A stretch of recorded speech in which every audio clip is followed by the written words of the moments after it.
நேற்றைய தினம் நம்முடைய பாரத பிரதமர் அவர்கள் நம்முடைய தெய்வங்கள் புரட்சித் தலைவர் எம்ஜிஆர் அவர்களை பற்றியும் நம்முடைய அம்மாவை பற்றியும் சிறப்பான ஆட்சி செய்தார்கள். அவர்கள் இல்லாமல் தமிழ்நாடு இல்லை, தமிழ்நாடு இல்லாமல் அவர்கள் இல்லை அப்படின்னு சொல்லி பிரதமர் மோடி அவர்கள் பாராட்டினார்கள். உள்ளபடியே அதை நாம் பாராட்ட வேண்டும். அவருக்கு சில சரியான செயலை அவர் செய்திருக்கிறார் என்று நாம் நினைக்கிறோம். ஆனால் அப்படி பாராட்டுகின்ற பொழுது அடுத்த முதலமைச்சராக இருந்து 4 வருடம் 3 மாதம் ஆட்சி செய்த மாண்புமிகு எடப்பாடியார் அவர்களை பாராட்டி இருந்தால் சரியான அளவுகோலாக இருந்தது. இல்லைன்னா தவறுனா அவர் ஆட்சி சரியில்லைன்னு சொல்லியிருக்கேன்.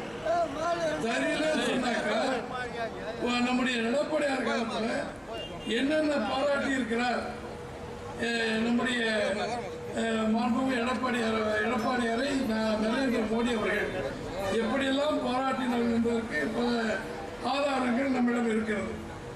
அதெல்லாம் நம்ம சொன்னோம். அதே மாதிரியே இன்னைக்கு அம்மா அவர்களை, எம்ஜிஆர் அவர்களை சத்துணவு போட்ட உடனே ஐநா சபையை பாராட்டுச்சு அவர் உயிரோடு இருக்கும்போது.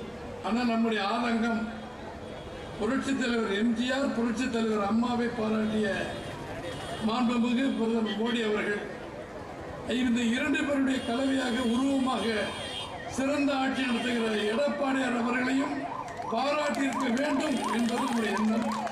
அது என்ன காரணம் தெரியல என்று நாம் சொல்ல கடமைப்பட்டோம்.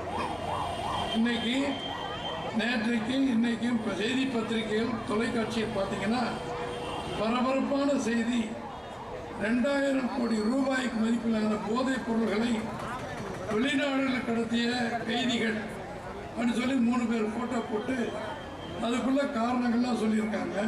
உயிரோடு இருக்கும்போது, முதலமைச்சராக இருக்கும்பொழுது அவர்கள் எங்களை அமைச்சராக்கிய உடனே நான் முதல் கோரிக்கையே, அம்மா திண்டுக்கல் மாவட்டத்திற்கு ஒரு நல்ல மருத்துவமனை வேண்டுமான். உடனே அவங்க ஐஏஎஸ் ஆஃபீஸரை கூப்பிட்டு உடனே அதை செஞ்சிருக்கேன். அந்த உத்தரவு போட்டு நடந்து வரும்பொழுது தெய்வம் நம்மளோடு இல்லை, இறந்துட்டாங்க.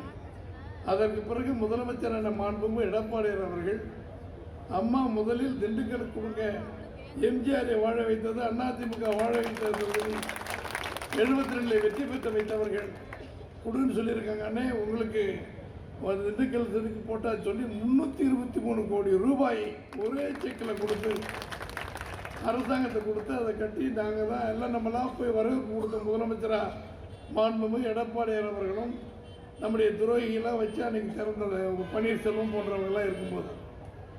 ஆக நம்ம கேட்ட அந்த மருத்துவக் கல்லூரிக்கு 17 மருத்துவக் கல்லூரி கொடுத்தவர் மாண்புமிகு எடப்பாடியார் அவர்கள். 100 ஓட்டு, 1000 ஓட்டு, 5000 ஓட்டு, மொத்தம் 45 இடங்களில் அதிமுக குறைந்த ஓட்டுகளில் தோற்றுக்கிறது சொன்னால் அதற்கு காரணம் தபால் ஓட்டு போட்ட அரசு அதிகாரிகள், ஆசிரியர்களாகிய நாங்கள் தான்.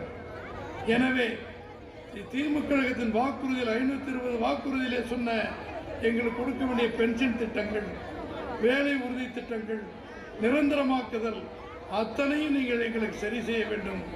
இல்லை என்றால் வருகிற நாடாளுமன்ற தேர்தல், 26 நடைபெறுகிற சட்டமன்ற தேர்தலில் எங்கள் சக்தி என்னவென்று பார்த்துக் கொள்ளுங்கள் சொல்லி எல்லோரும் இப்பொழுது கருணாநிதிக்கு எச்சரிக்கை விடுத்திருக்கிறார். தோழர்களை தயவு செய்து நீங்கள் சிந்தித்து பார்க்க வேண்டும்.